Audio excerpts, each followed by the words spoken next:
I've been inside Echocalypse for about 7 days now, and I'm going to go through and give you my brutally honest opinion on how I think this game is now, how it's tracking, and if you have not already, start playing this game. And if you haven't, BlueStacks link in the description so you can go download that. But let's go and have a look at some of the negatives that I've seen so far. It's obviously a gacha game with this anime style. If you do not like gacha or anime, it's definitely not going to be down your avenue at all. Pretty much every gacha game is pay to win if you want to be the best at PvP.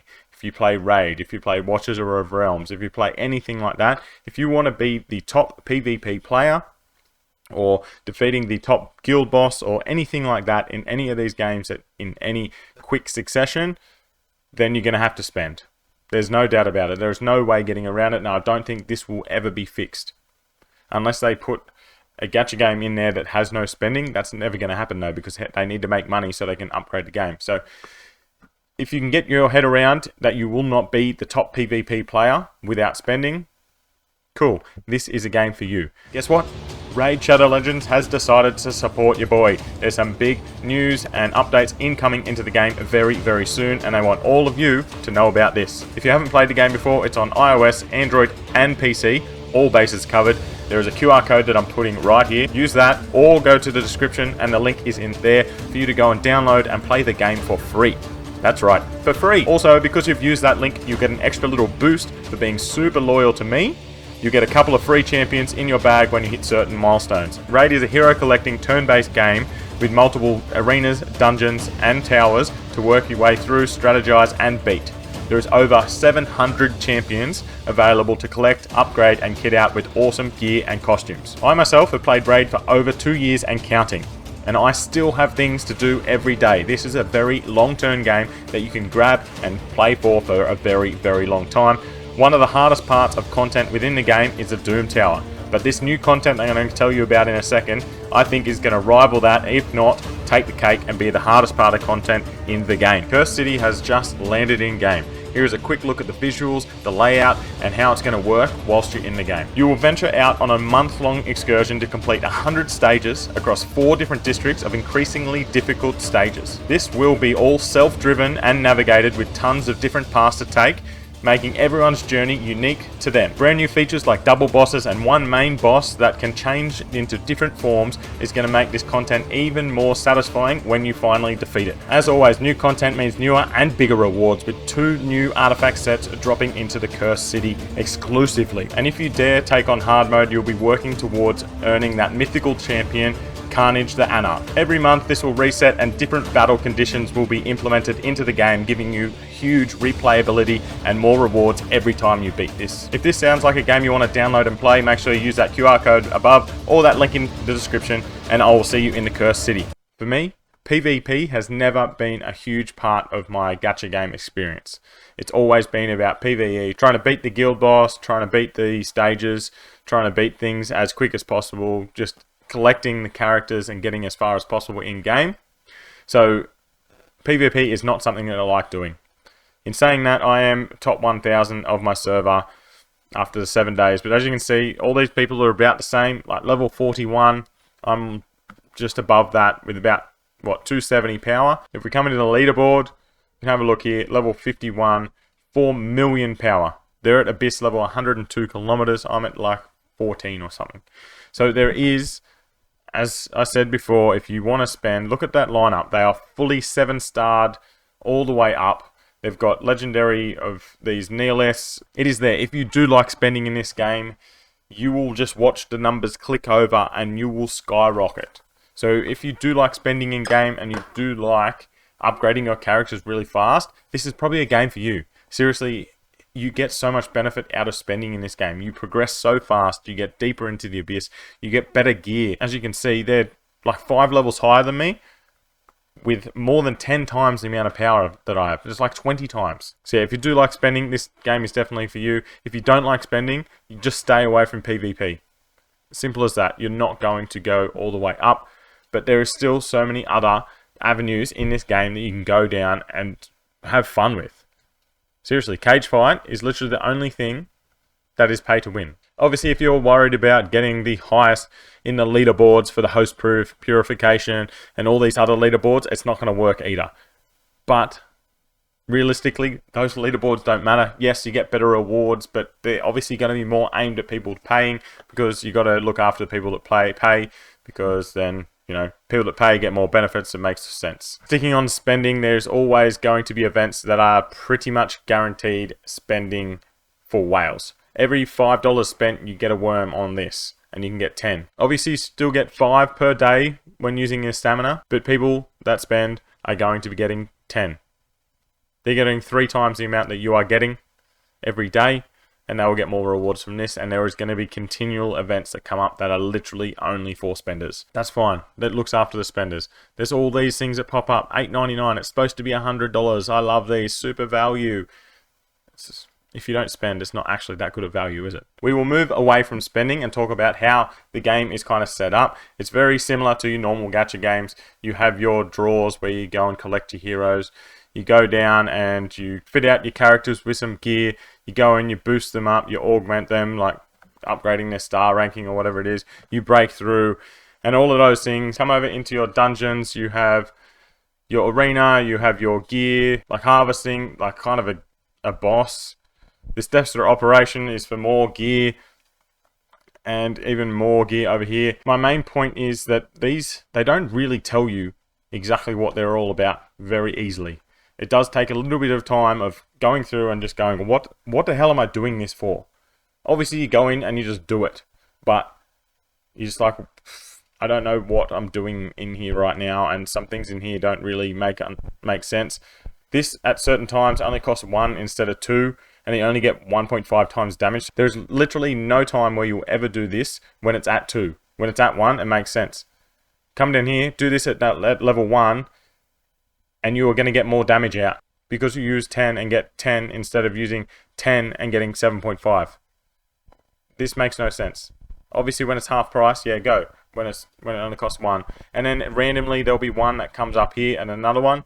I don't understand that. They don't really explain that very well. This right here is so hard to get a game. You go to join a team. There's no one there. You create a team, and no one joins your team. And it says recommended power 50,000 and 100,000. I struggle to beat the 100,000 and like 200,000. It doesn't. I just don't understand. Again, they just need to go in and kind of explain this a little bit more. Maybe I'm being naive and I'm totally wrong, and people that have played this game can tell me how all of this stuff works. Obviously, you go in here to get these, what it says down the bottom, but it just doesn't seem intuitive on how to do all of these things. So at the moment, you've got this limited availability event right now. I've tried to read up on it. I'm going to probably go and try and do a video on this itself, but it is, again, it doesn't really make 100% sense on how to do things. Look, I'll come in here, relocate to there. I've probably done this totally wrong. It seems like there's so many little nuances here, but like I'm getting more output because I'm in this one. I don't know. They just don't explain anything right unless you want to read. You want to read this big thing? Most people don't. I think it just needs to be laid out a little bit easier on what you're actually doing in all of these patrols. Alright, we'll stop on the negatives and go straight into some positives. The amount of characters and the character designs are absolutely amazing.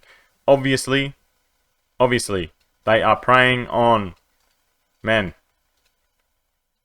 They are preying on men that love anime. I'm not going to say why, but I'm sure you can tell.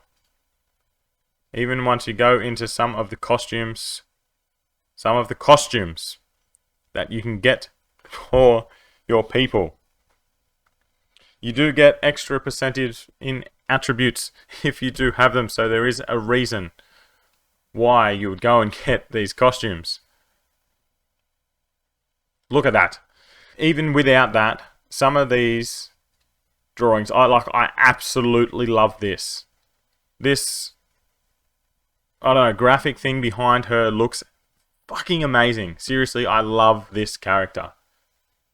All of them look great.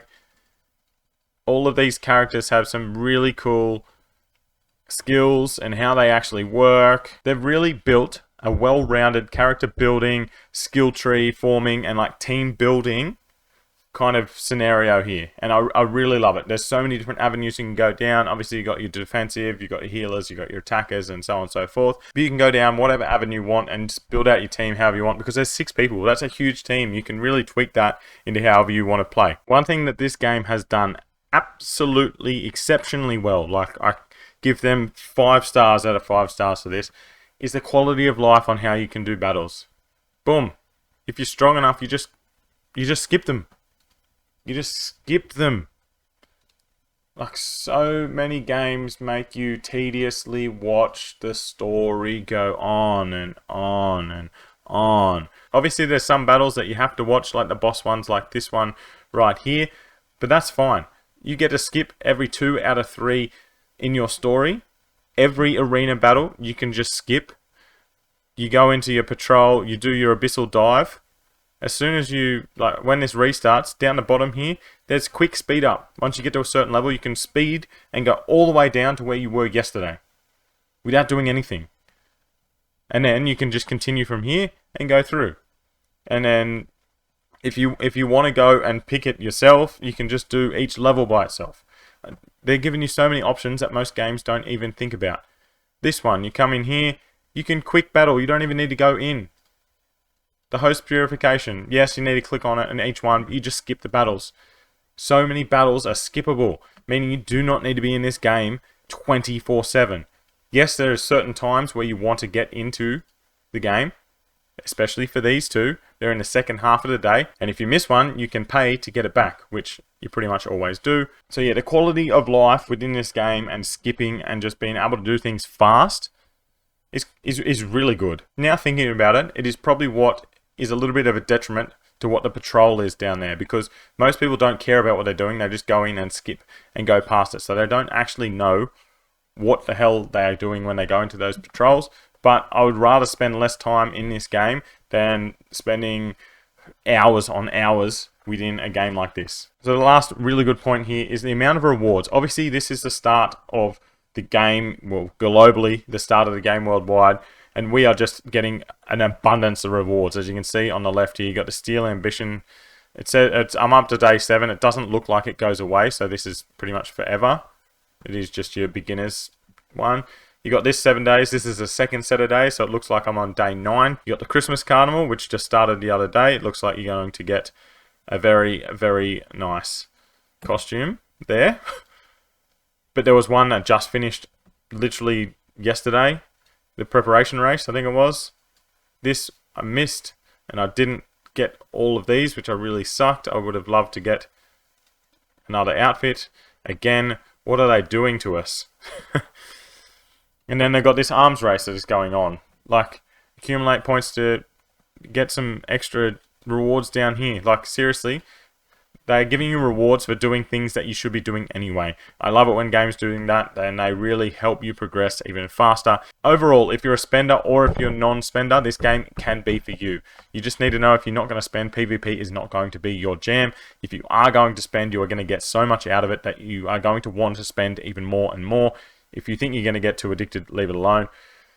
Because there are so many different things you can spend on, and you can make all your characters look fucking amazing. Overall, I'm definitely having fun with this game. It's going to stay in my client, and I will continually play and make videos on it. If there's anything you would like to see, make sure you let me know in the comments below. Also, description, there is the raid link there, and also a QR code across there if you want to help your boy out with promotions and making this channel even better and better for you guys. Hit that, hit the subscribe, and I will see you in a video soon.